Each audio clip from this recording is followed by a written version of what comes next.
Terapia e ricerca, assistenza, cura, ma anche sperimentazione di farmaci e nuovi trattamenti. Allo IOV, l'Istituto Oncologico del Veneto, operano 2 comitati etici, uno per la pratica clinica, l'altro per la sperimentazione e la ricerca.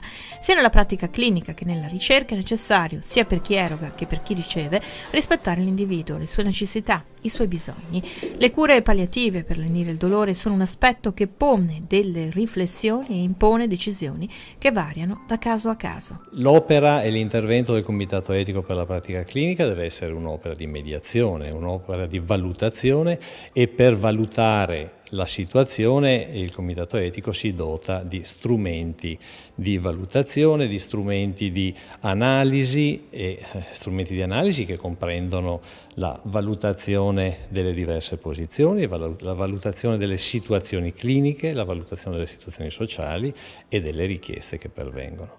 Non esiste una risposta preconfezionata, esiste una situazione che va analizzata, una situazione che è necessario considerare tenendo conto sia dell'aspetto che deriva dalle necessità della famiglia, del paziente, degli operatori, e a fronte di tutto questo è necessario raggiungere una conclusione, ma una conclusione che non è una sentenza. Il Comitato Etico per la Pratica Clinica esprime un parere, dà supporto e dà valore a quella che è la necessità del malato di quel momento, che vive quella situazione, ma dà supporto anche alle scelte terapeutiche di chi opera quotidianamente nelle strutture ospedaliere, nelle strutture sanitarie. La buona sperimentazione deve tutelare pazienti, medici e famiglie. Per la ricerca farmacologica esistono degli standard europei codificati e i comitati etici hanno struttura regionale e nazionale, oltre che europea.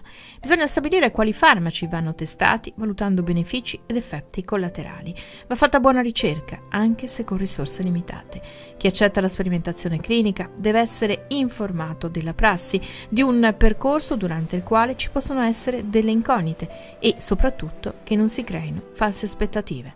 L'importante è fare le cose in maniera seria, quindi che quella ricerca, quel nuovo farmaco, quel nuovo tipo di approccio sia testato, sia verificato, sia valutato e si possano avere dei dati che confermano o meno purtroppo l'efficacia di quel trattamento. Quindi occorre che ci sia proprio un comitato etico che verifichi tutti questi elementi di carattere scientifico ma anche di carattere di tutela dei pazienti coinvolti e che in questo caso, a differenza del Comitato per la Pratica Clinica, dà una sua valutazione che è vincolante, ossia il suo parere è decisivo se si può fare o non si può fare quella sperimentazione. È un campo scientifico, è un campo tecnico, ma rimangono anche qui degli elementi di interpretazione. Quanti rischi sono accettabili per quei pazienti? Quali garanzie effettivamente ci sono di una buona informazione perché uno dia un consenso valido al trattamento che viene suggerito? Quali sono gli obiettivi che vengono ricercati dallo studio in modo tale che siano realizzabili, verificabili e anche giustificano le risorse che vengono utilizzate per questo?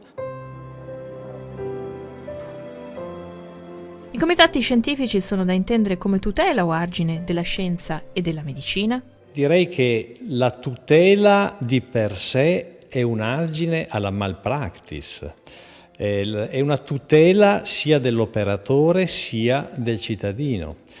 L'argine è l'argine per l'appunto a chi vuole imporre atteggiamenti che non siano rispettosi della individualità e della qualità sia dell'assistenza che della vita.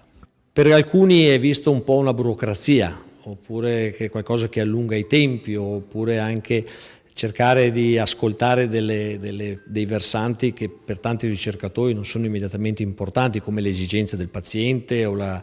Forse è un esercizio di democrazia più che di burocrazia. È sicuramente un esercizio di democrazia e anche di sapienza, nel saper dire la ricerca deve andare avanti, la sperimentazione va fatta, ma va fatta con quegli elementi di sicurezza e di tutela che sono necessari.